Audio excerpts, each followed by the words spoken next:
maybe we can begin right away with Jose and Radical Care, the Igorot domestic worker activist of Hong Kong. Right.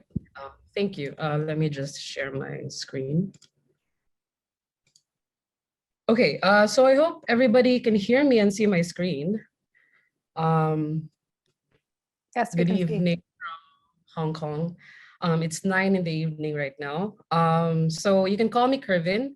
I'm approaching my second year, and this is my dissertation project. I'll be presenting this in the form of a proposal since I just defended this as a topic, and I'm still, I will be still conducting the formal data gathering by next term.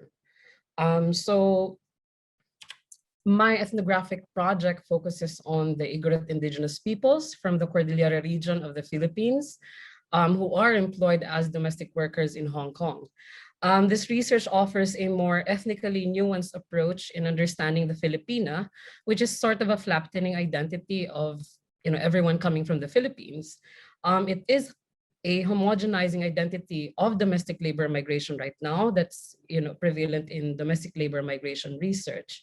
So more specifically, I wish to investigate a simultaneously exoticized and subservient subjectivity impinging the conduct of intimate care labor among indigenous Filipina domestic workers. I analyze how they actively negotiate this through their political participation in their Igorot domestic worker organizations, many of which are affiliated with and thereby politically influenced by the wider transnational migrant labor networks and organizations that are already in Hong Kong and connected to other organizations in the Philippines and elsewhere. This has significantly shaped then some of these negotiations within the rubric of migrant activism, placing at the forefront issues on migrant rights and welfare alongside Igorot indigenous issues. Through ethnography, I wish to capitalize on this avowed political agency among these women, earlier described by migration scholar Russell Pareñas as global servants of late capitalism. And I hope to document their lived experiences within the various spaces of Igorot domesticity and activism, guided by the following questions you see there. So in what ways have Igorot domestic workers reshaped indigeneity in diaspora while figuring as distinct ethnic minorities in Hong Kong and the Philippines? To what extent and in what ways have Igorot women contributed to contemporary indigenous, labor, and local Hong Kong activism? Lastly, in what ways have these indigenous women transformed intimate labor and care that emanate from the intersections of their domesticity and indigeneity? Now, I tentatively argue that a radical form of indigenous identification or a transgressive indigeneity is embodied by Igorot domestic workers in Hong Kong, which connects, of course, to how they see care and care labor. This describes the capacity of Igorot domestic bodies to be activated from their precarious state of domestication and indigenous subordination to possibly disrupt what Nefertiti argues as the prevailing narrative of the national imaginary of the suffering and sexualized Filipino contractual worker whose bodies are often rendered without subjectivity. Transgressive indigeneity can be observed through their multimodal and multi-platform activisms, which I will be giving examples later. It's found in the public and physical spaces of Hong Kong Central and also in the digital spaces of social media. These activisms that are staged and platformed in these spaces vary from the typical migrant protests and pageantries down to the digital or new media content curated and produced by Igorot domestic workers and the reappropriation of Igorot festivals in Hong Kong, and from which the Igorot domestic body space and place extend and expand transgression, highlighting distinct issues on ancestral land rights, discrimination, environmental and commercial development aggression, political vilification, and community militarization, among other indigenous Igorot issues, while forwarding the migrant worker agenda. So here are some preliminary examples of these activisms staged by Igorot domestic workers. What you see there in your screen would be some photos taken during Cordillera Day, which is held usually on April. It celebrates or commemorates the death of one of the first Igorot martyrs during the dictatorship of Ferdinand Marcos in the 1970s to the 1980s. It commemorates the Igorot collective struggle for ancestral land rights while protecting their environment, their community from development aggression, mostly from private companies. And of course, during that time, it was this World Bank funded project, a mega dam project that should have inundated several farmlands, agricultural areas, ritual places, sacred grounds, if not for the collective effort of Igorot communities in the Cordillera, which most of these migrants are aware of and are staging in Hong Kong as part of their protest activities, unique to other kinds of protest activities staged by Filipino compatriots. Of course, these pictures on the right side of your screen are the more recent ones, of course, with the face mask on. And because of this, of course, I tried to see how they also use other spaces given the restrictions during the pandemic.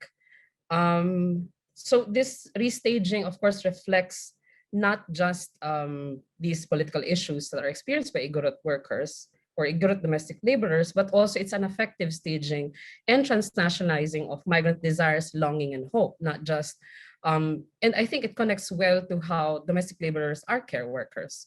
So the next one are screenshots from this Igorot vlogger here in Hong Kong. So she calls her channel the Igorot Nanny, and she has a little over 1,000 followers.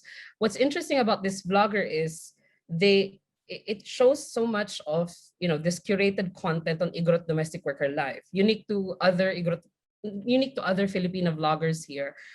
It focuses more on not just the tips of living or working in Hong Kong as a domestic worker, but also capitalizes on this discrimination and pride associated to being indigenous and being Igorot, and also the pride attached to their work, which sometimes people often see them as helpers. They try to reclaim that term and phrase it as workers, which should guarantee certain rights and welfare.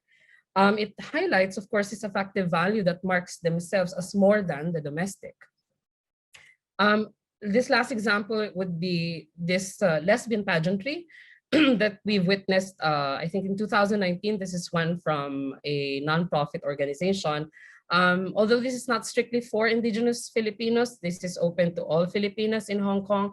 There are participants who identify as indigenous and of course carry that indigeneity in their showcasing of culture.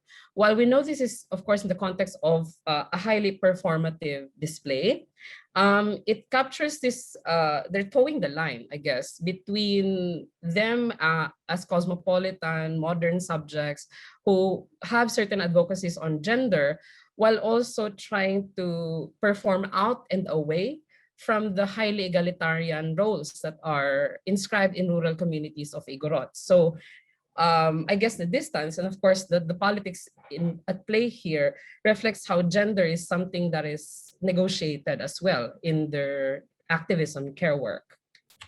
Now, specific to the theme of this workshop, I figured transgressive indigeneity as espousing a radical form of care that permeates in these spaces and bodies of Igorot activisms, that overall subverts the neoliberal conditions of global intimate domestic labor and extends the effective value and labor of care into the labor of indigenous migrant activism, radicalizing care within indigenous notions of community, such as the ili, or what we call the home village, takes on a transnational shape in the political mobility and imaginary of Igorot migrant activists in Hong Kong, where their activism simultaneously takes on the conditions of their labor while connecting to and engaging with their own issues back home as ethnic minority subjects. This further shapes transgressivity as a possibility for Igorot domestic workers to reappropriate, restage, embody, and perform Igorot notions of belonging as effective networks sustained by care in their labor and activism, which foster a diasporic Igorot community in Asia's world city, where they long and struggle for their own displaced ancestral lands and homes. This also allows for the possibility of reconfiguring the gendered, racialized, and class structure of the global care chains, or the GCCs, revealing a conversely transgressive network of Filipina Igorot activists and activisms that exist alongside and against the neoliberal care chains, showing how the GCCs sustain domestic labor in as much as it recruits potent bodies that can reinforce indigenous migrant activism in Hong Kong. That's all. Thank you. Thank you so much. We're going to save the responses and comments and questions till afterwards. So we'll continue with Aiman, who will be speaking about providers as protesters, expressions of dissent by care workers. Hello, good evening, everyone. It's evening here in India, and Eid Mubarak to everyone too.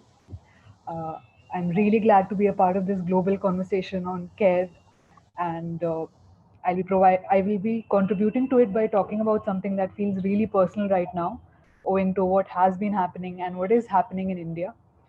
So, my topic is providers as protesters, and I'll be sharing my screen. One second. Yeah, I hope everyone can see my screen. Okay, so my topic is providers as protesters, and I have tried to capture the realities of care and care providers, which is often misaligned with our perceptions of them, which is that of tireless service, duty, and sacrifice, often at the expense of all personal struggles and needs. Now, in the the panic induced by the global pandemic, uh, the care provider community, especially by the state, was expected to rise up to the challenges of the pandemic without missing a beat, and they did so. But the pandemic also pushed them to protest or push back against a lot of injustices that happened. As was reported in popular and reputed digital publications, doctors who should have been resting when they were not attending to severely ill patients have instead been occupied with organizing protests, drawing up petitions, and attending meetings. Now, these protests can be seen as a desperate attempt at self care, as has been conceptualized by civil rights activists and writer Audre Lorde. Now, any conversation on care is absolutely incomplete without mentioning Audre Lorde, who revolutionized the concept of self care by describing it as an act of political warfare and self preservation. Audre Lorde had described this concept of self care in the context of the hostilities that marginalized queer and black women had to face, but it is relevant for any individual or community that is pushing back in an attempt for survival or protection. Now, the three main themes that came up when studying the trivialization and disregard for the community's needs are violence, lack of state support, and state suppression. Now, violence against the care provider community is not a new thing, it has always been there. If we take an example from 2019, in the state of West Bengal in India, 43 doctors from multiple hospitals resigned as a sign of protest. And here we see one of the letters in which 16 doctors signed a mass resignation letter as a sign of protest because two junior doctors in a hospital had been attacked and severely injured by the family of a patient who had passed away. Not just mass resignation happened, but there were widespread protests, and not just in West Bengal, but all over the country in solidarity with the doctors in West Bengal who had been attacked.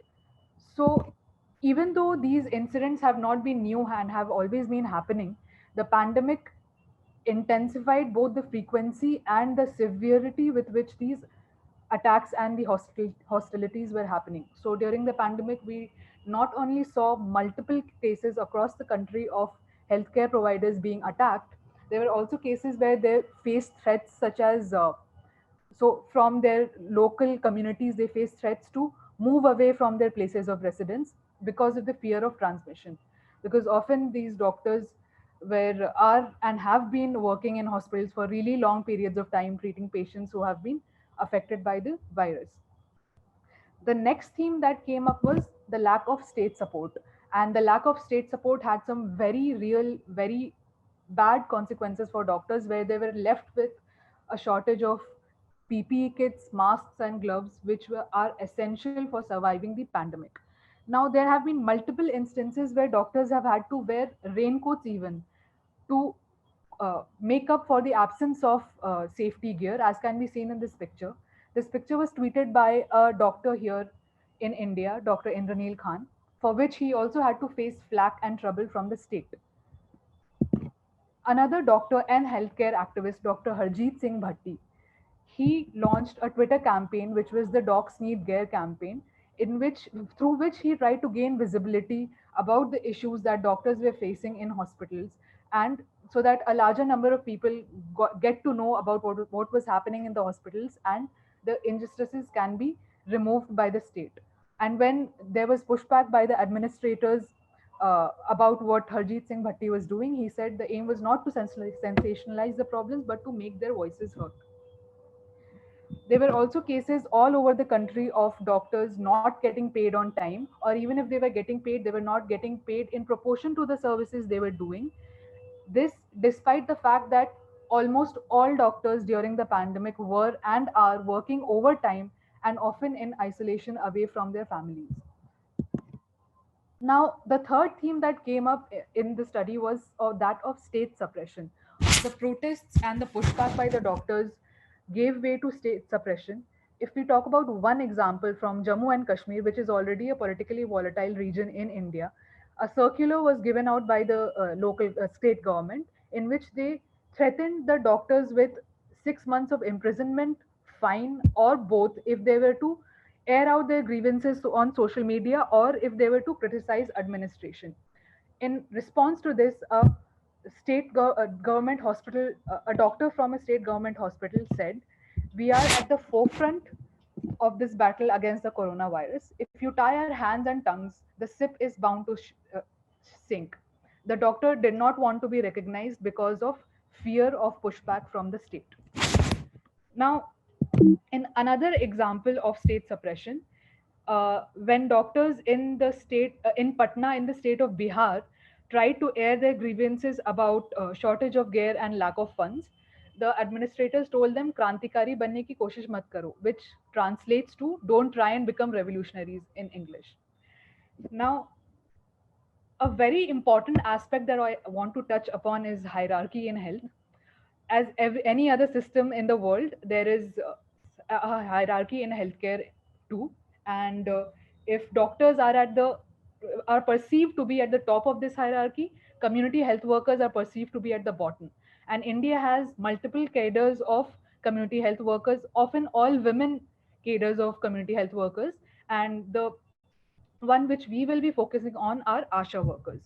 Now, who are ASHA workers? ASHA workers are accredited social healthcare activists under the National Rural Health Mission of Government of India, and they carry out multiple roles such as spreading awareness, counseling pregnant women, working with village health and sanitation committees, surveying to procure information about births, deaths, and other health related statistics and events, amongst other things. Now, ASHA workers have revolutionized the rural healthcare system in India and have act as integral links between the state, the public healthcare system, and rural communities. Despite this, the state considers them to be part-time workers or voluntary workers, which means that they have unstable remuneration that is often very low compared to the multiple roles that they're carrying out, and professional disrespect. Now, even doctors in a lot of cases, not just the state, doctors too take ASHA workers for granted, or do not consider their work as work because of sexist, classist, and casteist notions of who a healthcare provider can be. Now, even during the pandemic, the ASHA workers provided a lot of support to the state to carry out multiple uh, healthcare activities in rural communities, such as uh, carrying out door-to-door tech checks, spreading preventive awareness, monitoring quarantine centers, amongst many other things. And this helped the state to an extent, tackle the pandemic in rural areas too. And the issues of inadequate remuneration and other professional disrespect, attacks by communities were exacerbated during the pandemic. Now, here we see a very striking visual of ASHA workers in a protest in the state of Karnataka in India in January 2020. They were protesting against the issues that I mentioned earlier, inadequate remuneration and other things. Um, uh, no, no rights when it comes to safety at the workplace, etc. Various such issues. And then we see in the same state, ASHA workers protesting again in September 2020 when the pandemic was at its peak. And they were not only protesting about the issues mentioned earlier of inadequate remuneration, etc., which the state had not solved, but they were also protesting against additional issues that had come up because of the pandemic. Now, this is just one example from one state of exploitation and pushback by the ASHA workers. There are many such examples scattered all throughout the country of similar exploitation and similar protests carried out by the ASHA workers.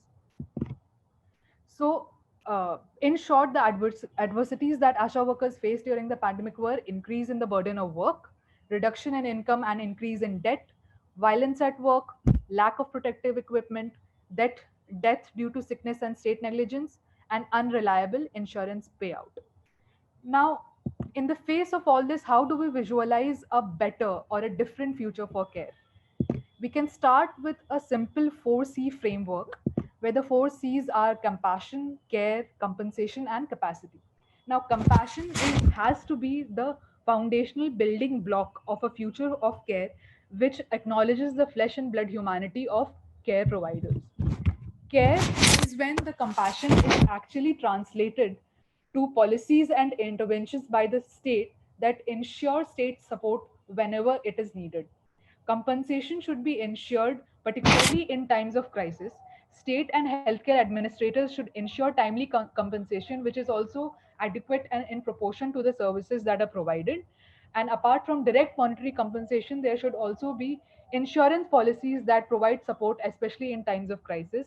And again, this holds very true specifically for marginalized providers such as ASHA workers and other cadres of community health workers who work or provide their services for very nominal amounts, which does not support them or does not give them what they need.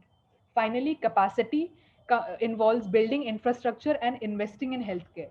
Even before the pandemic, India was counted amongst the countries which have the lowest healthcare budgets in the world. And the consequences of that have been laid bare in the pandemic and continue to do so. Now, in response to the pandemic, the Indian government did make an attempt to expand or increase the budget, healthcare budget of the country, but the on-ground effects of this remain to be seen. I want to end my presentation with a statistic and a story. The statistic is that India lost 7 times more doctors than soldiers in 2020, which means at least 734 doctors died in their line of duty, while 106 personnel of the security forces made supreme sacrifices in the last year. And the story is that of Dr. Nagendra Mishra and Dr. Suraj Mishra, a father and son doctor pair who had been serving patients from the beginning of the pandemic till recently when they lost their lives, even as the wife and the mother were struggling in very critical conditions in the hospital due to the same condition. And there are many other doctors with many other stories like this, and may their souls and the souls of countless others rest in peace. Thank you for listening to me. Thank you so much, Aiman. And we're going to move now to Meera Somji, and the title of the paper is An Active Care Over Here and Commodified Labour Over There, a Transnational View of Surrogacy in the UK. Thank you so much for this opportunity, and to everybody who's shared their presentation so far. In particular, Aiman, that was very moving, and Eid Mubarak to everybody celebrating. Care is mobilised in a very specific way in UK surrogacy laws. It legalises certain arrangements in which an individual is willing to carry as an act of care, in other words, a so-called altruistic arrangement, while outlawing commercial arrangements in which an individual is considered to be undertaking this labour for financial gain. In this presentation, I will discuss how the binary of altruistic good, commercial bad, presupposed in UK surrogacy law, has been mapped onto a cartography of over here good, over there bad, that has troubling implications for the material conditions of surrogates in both. So to start, what are the different legal models for surrogacy? As I mentioned, the UK legalises arrangements in which a surrogate can be paid for their expenses only. That is why it's identified as a tolerant model, compared to prohibitive approaches in places like France and Germany, where all forms of surrogacy are banned entirely. Both of these models are rooted in concerns about the commodification of women and babies and the threat to the nuclear family. And so it is up to the state to protect the nuclear family from IVF by maintaining that the individual who gives birth is always recognised as the mother, and to protect women from commodification by outlawing arrangements in which a surrogate can be financially rewarded. But today, it is estimated that half of the surrogacy arrangements led by intending parents in the UK are currently taking place in India, Thailand, Ukraine, and Georgia, countries where there is a free market approach. This has put the UK's tolerance towards surrogacy to the test, and even opened inconsistencies between the UK's civil and criminal law. For instance, in a recent UK Supreme Court decision, the court ruled that a young woman who lost the ability to bear children due to several incidents of hospital negligence should be awarded damages to fund the cost of a commercial surrogacy in California by an NHS trust, suggesting that commercial surrogacy was restorative of that person's fertility despite being illegal. Transnational arrangements have also put surrogacy laws to the test in other countries. In recent years, the largest markets in the global south have closed their doors to foreign intending parents, partly due to headlines about stateless babies left stranded, and partly due to coverage of exploitative working conditions. And I'm very much looking forward to Manjari Sahe's presentation tomorrow on a feminist analysis of surrogacy in India. Over here, as a result, in 2019, the English and Scottish Law Commissions published a 500-page document discussing reforms that will actually encourage domestic arrangements. The suggested reforms indicate that the UK is shifting away from a conceptualization of indivisible motherhood, since the intending parents might now be recognized as the official parents of the unborn child. But I infer from the current discourses the long-lasting effects of that binary of altruistic good, commercial bad, which I will turn to now. So to understand what is going on at this moment, I employ Bhatti's "What's a problem represented to be" approach to policy analysis. Bhatti begins from the premise that governments are active in the creation of problems, not just responding to them. And so it is by looking at the policy itself and working backwards that we can unearth the assumptions and presuppositions that lie beneath. In the UK policy, what matters is a surrogate's motivations, specifically how altruistic they are. In other words, there either is or isn't enough care for the risk of commodification to be mitigated. On my reading, the binary closes off any social analysis of the complex and perhaps conflicting set of motivations faced by surrogates. That an individual may choose to do an activity out of love, generosity, and for the financial compensation it generates is unthinkable in this construction. This tension is why Gottfried and Chun provide such a persuasive argument for including the labour of surrogate mothers and sex workers in the reproductive economy alongside domestic workers. In all of these cases, the labour of love narrative confounds how we think about the labour involved, because compensation for care would presume to make the sacred profane. The implication over here is that the state must step in to ensure that surrogacy cannot become a means for a living, reproducing and consolidating the association of care work with free work.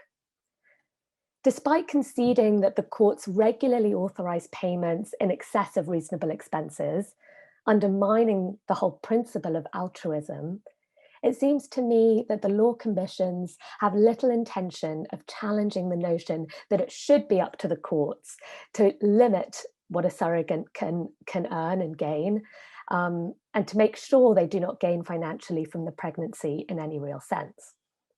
A large amount of time in the 500-page document is spent considering how the maximum payment should be identified and enforced, and line by line, what types of expenses a surrogate should be legally recompensated for.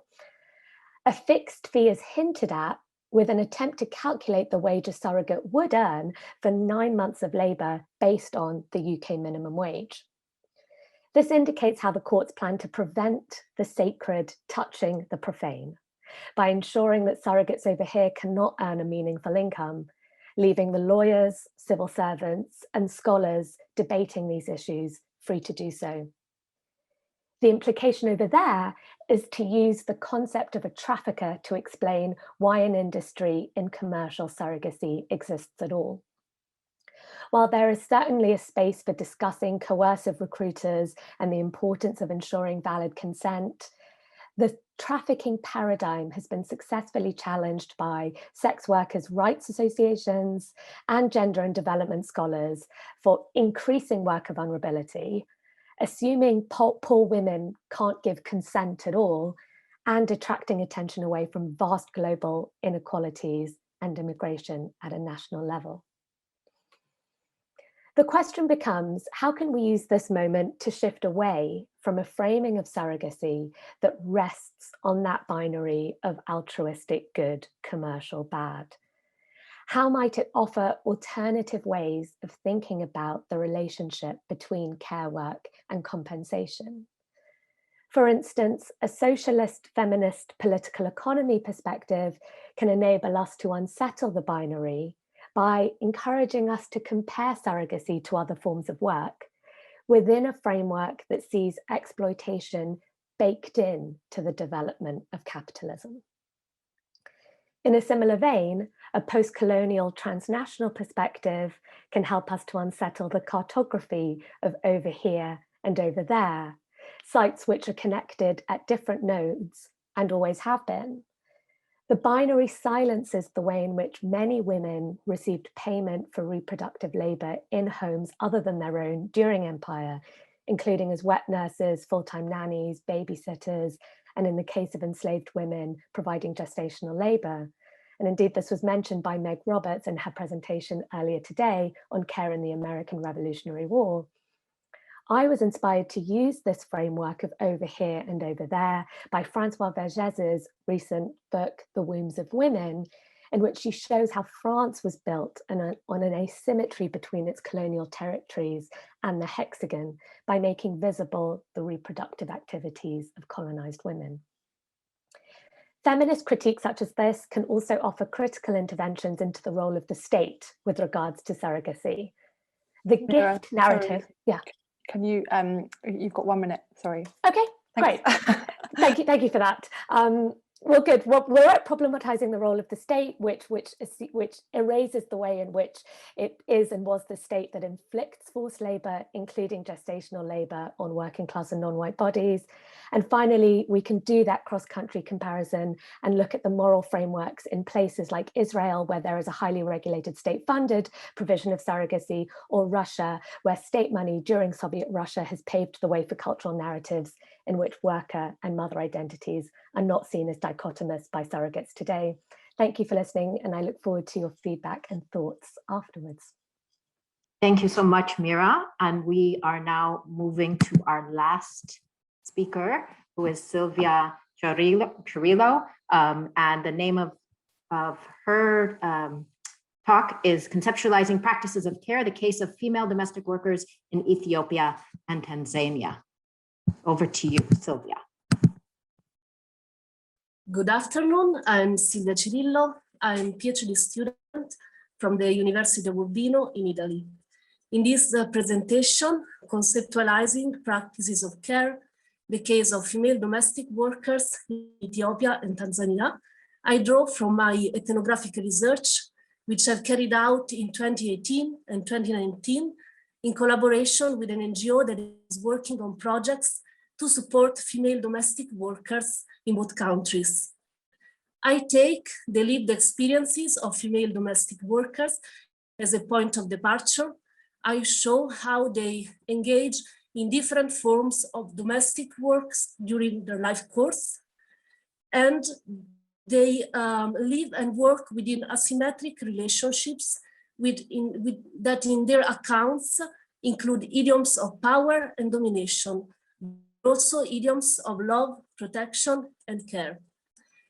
I conducted my ethnographic research in 2 cities, in Debra Marcos in Ethiopia and Morogoro in Tanzania.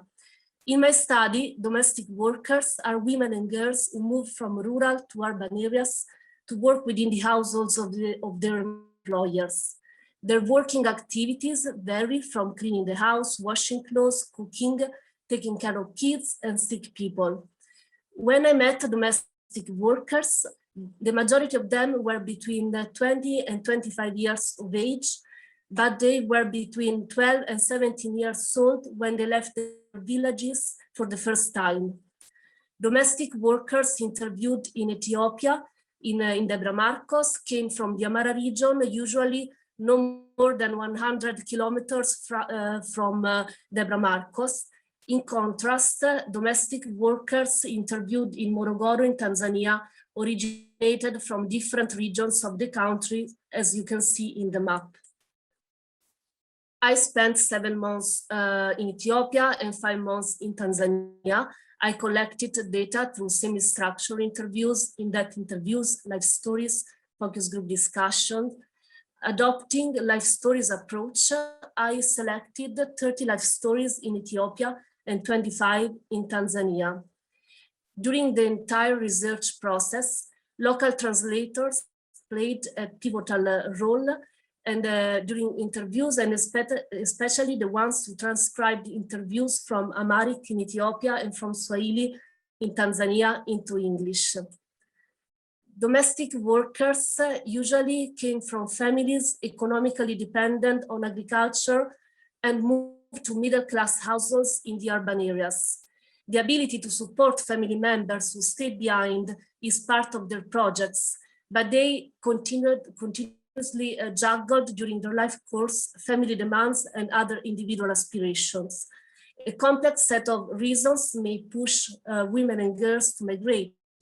They may move to pursue their education, but also to escape restrictive gender regimes at home and forms of abuse back home.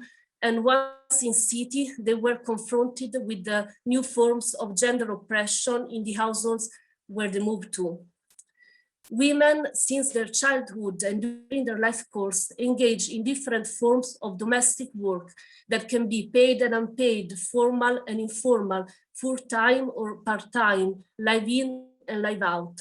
Usually, domestic workers start working within households which are somehow linked to their communities and villages of origin. They may work for both kin and non-kin people. Sometimes it is not easy to identify and disentangle the various forms of hosting by pseudo-parents, relatives, friends, acquaintances, and also peers, and the diverse forms of domestic work in cities. For example, Sara in Tanzania, she moved to Morogoro at the age of 13. She started working for her uncle who promised to send her to school. But promises about school were broken. She alternated domestic work and work at her relative's grocery store in town. She left her uncle's house when she realized that she couldn't attend school, and she moved from house to house in search of better working conditions. During her stay in Morogoro, she changed 5 households of work, and from time to time, she was confronted with different situations.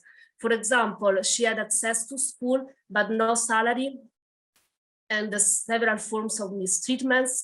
Or in another situation, she had a monthly salary, good relationships with her employers, but no chance to go to school, or a monthly salary, but she experienced sexual harassment. And sometimes she was paid on a regular basis, other times she was paid only a few months in a year, and she changed kind of remuneration several times even when working within the same household. The relations between the parties involved in the recruitment process of domestic workers are often not clear. Relations between domestic workers, their families left behind, and people who help them find a job, and their employers. In many situations, domestic workers seem to have been cheated by influential adults who convince them to go and work in town to pursue their education. And as several studies show, within extended family ties, girls may be offloaded on an extended family member who may obtain pecuniary gain as an agent. Very often, it is not easy to understand in my study who obtained pecuniary gain, what kinds of agreements existed between the parties involved. People involved in the recruitment process are described by domestic workers and other family members that I interviewed as both protective and exploitative people. The same definition of domestic work seems to be situated in between child fostering, described as community-based practices of relocation of children within extended family networks, and exploitative forms of domestic labor. Also, the relation with employers are described in different ways, sometimes as reciprocal and characterized by caregiving, care receiving practices. Other times, employers are described as those who exploit domestic workers and want to make them their slaves. In particular, female employers are described both as exploiter and protective mothers who took the place of other protective mothers in their villages of origin. Alem Sai in Ethiopia, on the one hand, she condemns the behavior of a female employer who insults her using terms such as gered, which in Amharic means servant slave. In her words, nowadays there is no one who simply keeps silent being mistreated and beaten because there are other working options. If she, the employer, insults me, I can leave this house and find another job. On the other hand, during the same narrative, she describes her female employer as protective and caring, and she refers to a hierarchy employer-employee that is always maintained. In her words, if she acts like a mother, I just keep silent. It is not a problem if she beats me when I commit a mistake. I keep my head down and never leave her house. So domestic workers employ everyday practices to challenge relations of domination and carve out spaces of resistance, and they move from house to house in search of better working conditions during their life course. These tactics do not radically change structural power hierarchies. Domestic workers live with asymmetric relationships which permeate the everyday life, and in their accounts, these unequal relationships may also include idioms of protection and care. In conclusion, in domestic workers' accounts, descriptions of relations of domination and power intersect with descriptions of relations of love, protection, and care. And so it is interesting to focus on the making of asymmetric relationships, to question how these relationships might integrate with larger scale societal values and the actual situations in which domestic workers manage the excess of power, build strategies to gain advantage, and express the need of caring and being cared for. Thank you for your attention. Thank you so much, Silvia. So since I took center stage in the introductions, Yes. I want to thank you all for these wonderful and rich presentations, and really apologies for my sort of abbreviated introductions. It was just because we received the list of this panel pretty late in the game. But I think that Andreas now is going to be the first respondent, and then I will respond. And we have about, I would say, 8 minutes. Okay, thank you very much. If I was late before, and thank you. Okay. Andreas? Right. Hello, everyone. Firstly, yeah, I mean, an amazing set of presentations, very diverse and very rich. Frankly, I don't know where to start. So I'm just going to go through a couple of things that came to mind in relation to its presentation and try to link them together somehow. I hope Catherine will help me in the end, especially in terms of linking them. But I mean, they were all really great. I mean, starting with Kervin, I mean, fascinating context and really opens our eyes in terms of possibilities of activism, right, within the care sector. And talking about possibilities of activism, one thing that I kept thinking is how do you link this with the broader activist and movement literature, right? Because we have other forms of mobilization in relation, for example, to precarious gig economy workers or render strikes, and all sorts of other forms of activism that has sprouted over the last few years, and they concern, you know, otherwise precarious workers such as these.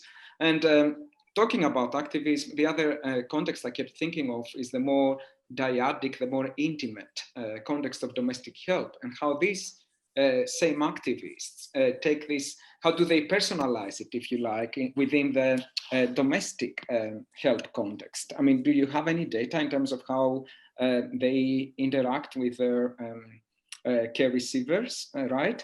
I would be very interested to, I mean, Silvia just talked about asymmetric power relations. I would be very interested in, you know, finding out, you know, how, what happens to these power relations from, you know, when it comes to these very activists that, you know, come out in the streets of Hong Kong and beyond, right? Moving to Aiman, you know, again, where do I start? I mean, it's a very, very rich context, and it's, I mean, India is currently at the spotlight for all the wrong reasons. So it's very interesting to see all these, to hear about all these forms of resistance. I guess, you know, what I really liked about your paper is how empirically rich it is, right? And how you then move on to provide in a way forward that is based on the 4 C's, as you put them, right? Compassion, care, compensation, capacity. I guess one thing I would add there is something around, again, those ambivalencies and contradictions of care that have to do with power relations, right? Not only in relation to the dyadic care context, but also in relation to the state versus doctors or the state versus nurses. Actually, I couldn't stop but thinking, okay, how are these doctors, by the way, building any alliances? I mean, they are all in the broader, you know, so-called care sector. What kind of alliances are, I would be very interested to find out more about coalitions and alliances, you know, within that context, right? Because this is a, you know, I presume, you know, this is a tremendous health crisis that affects all sorts of care workers, I guess, in India and of course elsewhere. Moving to Meera's presentation, wow, I mean, I know very little about surrogacy, and I think the way you put it is very, very compelling, right? I couldn't stop thinking about psychoanalysis, actually, because to me, this over here versus over there binary, good versus bad, is also very much about object relations and how, you know, our innate, if you like, mental organizations, and how we tend to do that in many different contexts for perhaps many wrong reasons, right? But it also reminded me of the commodification anxiety literature, and which of course, you know, is very big in relation to care as well, and what happens to things like surrogacy when you commodify them. So what kind of anxieties are we dealing with? And of course, you were really excellent in thinking out loud about alternatives and how to unsettle the binary. But I guess this is, to my mind, from the very little I know, and I know it's almost such an elusive task to find a way of commodifying things like surrogacy without letting something go. I know that the alternative is equally dire, but in a way, I guess my question would be, do we not have something, how is that dissimilar to the context of, to the classic arguments that have been made within the context of global care chain? You know, how do we deal with the power relations that arise out of, let's say, getting surrogacy mothers, you know, from faraway places to do, you know, to provide caring tasks in nearby places, you know? I don't know if that's well enough articulated, but I understand completely where you're coming from, and I'm going to be very intrigued to see how this develops. But these commodification anxieties, if you like to put them under an umbrella term, are very conjectural as well. I guess that's what I'm getting at.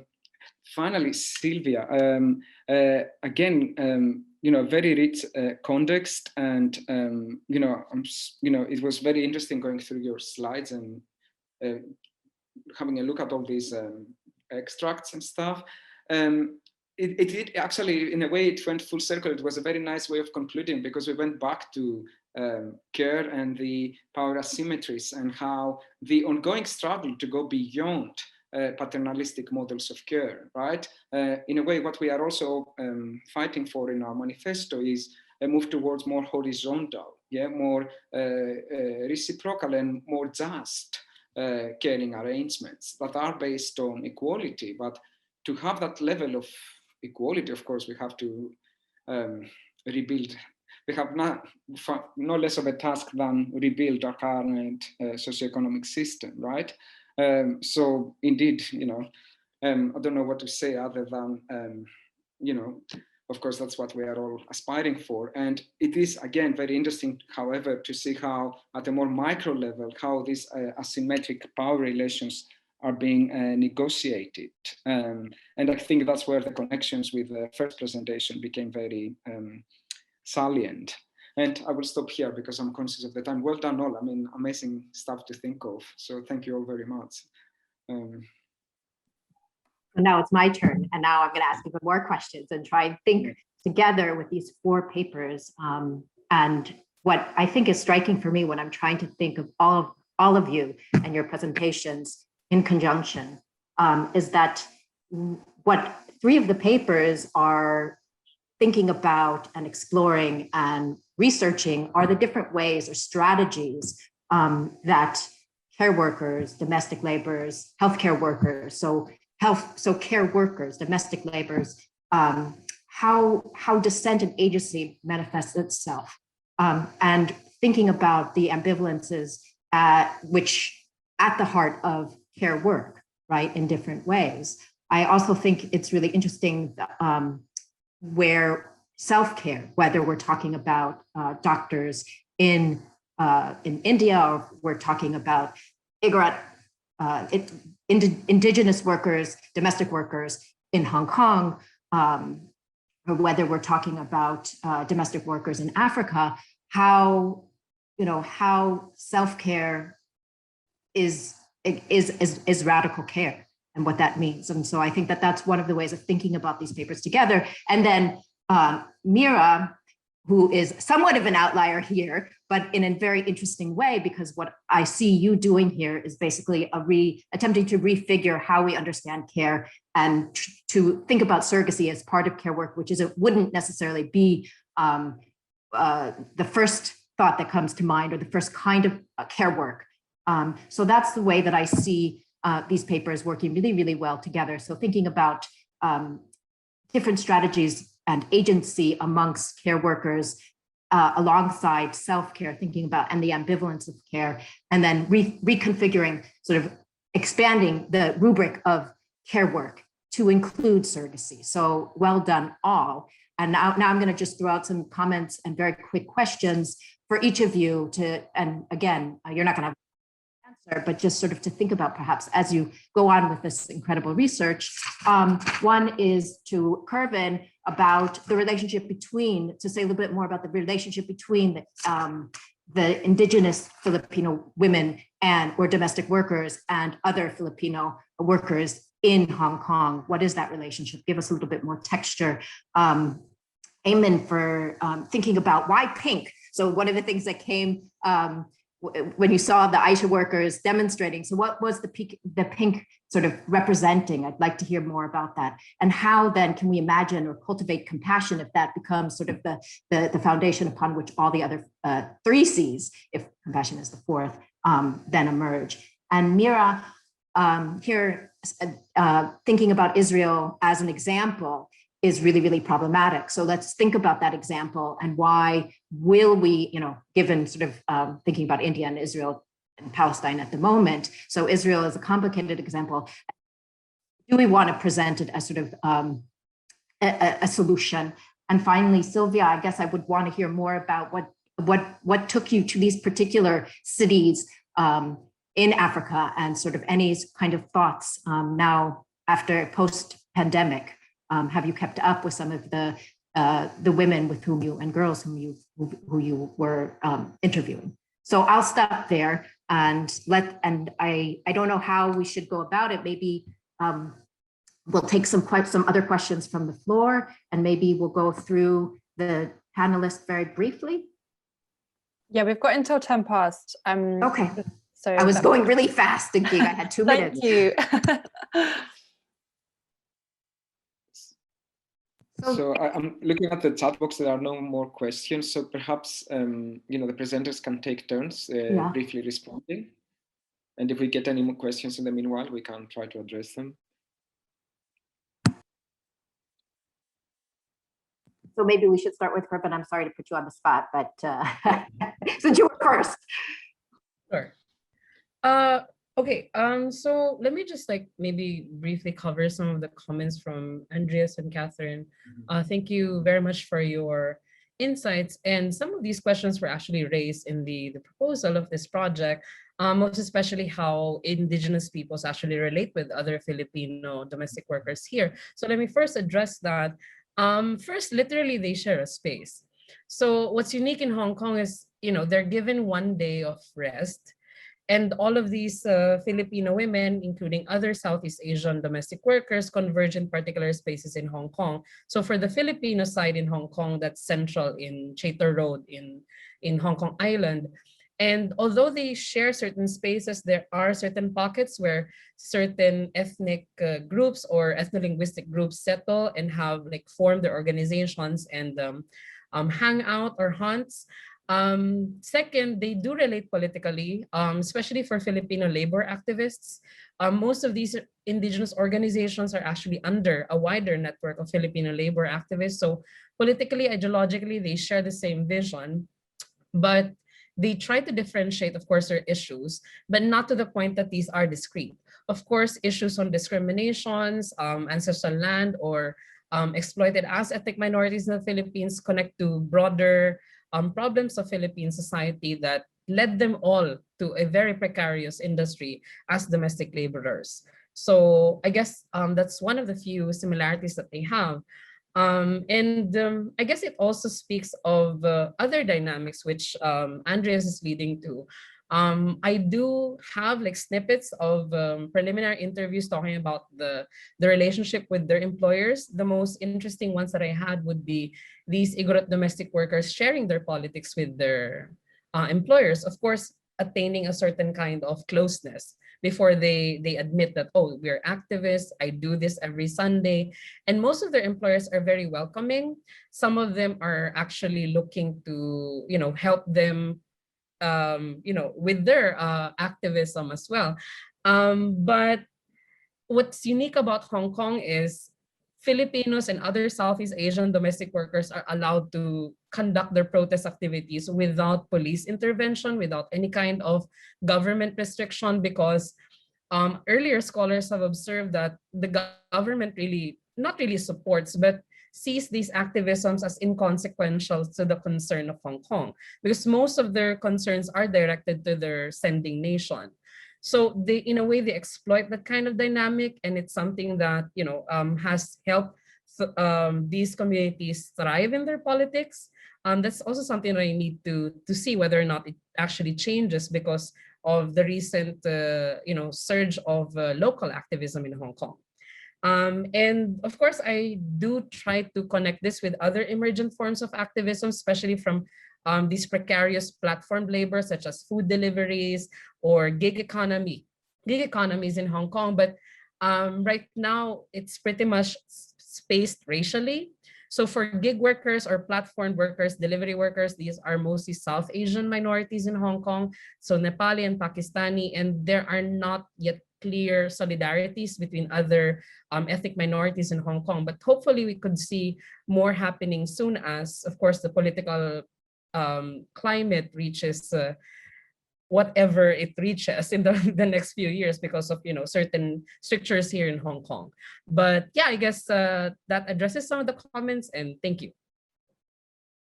Okay, so first talking about Andreas's comment on whether there are bodies representing these doctors or these ASHA workers. So for the doctors, there's like a national organization, Indian Medical Association, that backs up the doctors when there are issues that need to be dealt with. And even in the example that I used from 2019 of the protests that happened, the Indian Medical Association backed them. And also apart from this, regarding various other issues, they are a body that supports the doctors. And when it comes to ASHA workers, so they work for the government, but they are not given the status of government employees. As I mentioned before, they are treated as part-time or voluntary workers. So they are part of trade unions. They have their separate trade unions. And in fact, I work for a trade union too for informal workers. And ASHA workers are stuck somewhere between not being completely informal, not being completely formal. So yeah, and regarding Catherine's comment about their pink uniforms, it's a state-sanctioned uniform, and that's a really important comment that you make, because there's also the gendered aspect of it. I mean, why pink? It could have been any other color, but they chose pink. And ASHA workers in other states too have different shades of like maroon or pink, but on the same palette of color. So yeah, it creates a very like when they go out to protest it, especially in large numbers, it's a very striking visual to behold, because there are so many of them, and they are the backbone, and they're the frontline workers of the rural healthcare system, but they are not treated as such. So yeah, there's a lot of gendered. And then there's the notion of care work too. So they are doctors, especially male doctors, are seen as doing work, while the ASHA workers are supposed to be doing care work that should naturally come to them, and they don't really need to be compensated for it. So all of these perceptions contribute to how they are treated by the state and by the people that they are providing the service to. Thank you, Aiman. This is really interesting and great responses. Over to Meera to talk about, surrogacy. Yes, thank you both so much for your responses. And I'm actually going to start with responding to Catherine, your point. I'm grateful that that it struck you that I mentioned Israel on that final slide. And it was very important to me to discuss the problematic role of the state before bringing in these cross-country examples, because we have to maintain that critical lens whenever the state gets involved, especially in reproductive politics. Israel, to me, is a very important reference point because of its regulation and state-funded provision that research has shown, does have an impact on the stigma around surrogacy that you see in other countries, that has, in my reading, a material impact on how surrogates are treated and paid and protected. But there are deep concerns with Israel's pronatalist policies, who has access to those gestational surrogates, and it is only Israeli citizens, which immediately, is highly problematic and at this moment, deeply concerning. So I'm really grateful that you brought that up. It just shows, the deep ambivalence and I think a little bit of what you were saying about, and what you were saying, Andreas, that this topic of surrogacy, to me, is really characterized by deep ambivalence. Whenever I arrive anywhere, I immediately feel unsettled myself. It brings, it touches on so many paradoxes and tensions. I'll pause there. Great, thank you, Meera. And finally, Silvia. Thank you for your comments. And I want to add something, first of all, because I was doing this research in collaboration with an NGO who was working with domestic workers associations.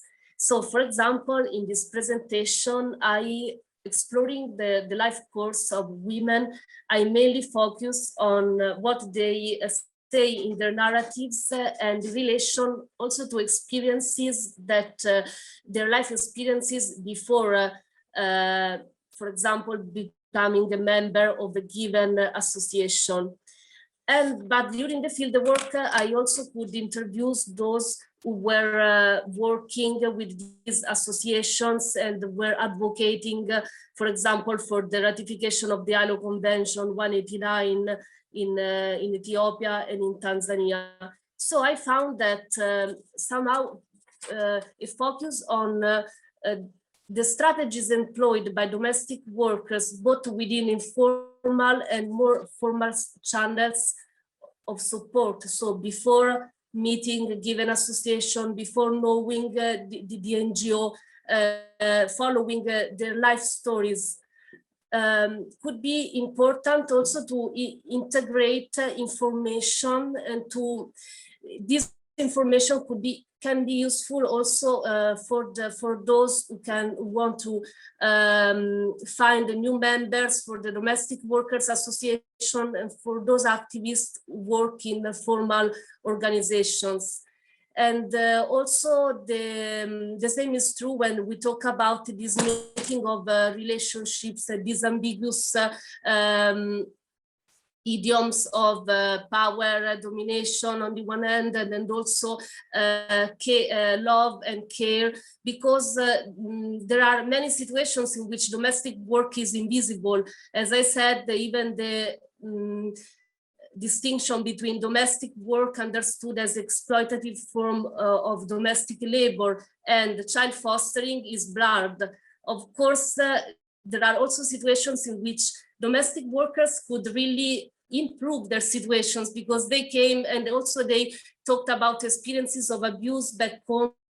But sometimes these two realities of domestic work understood only as paid work with a formal contract, and unpaid work which intersect with the traditional patterns of child fostering are not considered together, and so domestic work remain invisible in many circumstances. And you also asked me about the pandemic, because, okay, when I was doing research, it was before the pandemic in 2018 and 2019. I'm trying to understand from here because I have some contact. And for example, an issue is the one that the impact of the pandemic is more strong in cities like Addis Ababa in Ethiopia or Dar es Salaam in Tanzania, so bigger cities. But one issue that they told me a problematic issue is that the ticket to move from rural to urban areas are very expensive after pandemic, and since even domestic workers move a lot from one place to another, this is a problematic issue. And also the salary, since okay, these families are facing economic problems, so this is another issue. Thank you. Thank you. Thank you, Silvia. I mean, so many interesting points about the invisibilization of care work. And of course, we have discussed about the gendering of care work, the racialization of care work. And I see in the chat box, we are also talking about the pinkification of care work, which is interesting. Absolutely. Because, you know, there are also some interesting books about pink and the social construction of pink and association with femininity as well, which is an interesting topic on its own. But yeah, I mean, unless you want to conclude, Catherine. No, I just by thanking everybody. Is there anything else? I mean, this is, I'm sure this is extremely thought-provoking for everybody, I think, and hopefully, you know, gives us a lot to think about and with for quite. And keep up the amazing work. Yes, well done, everyone.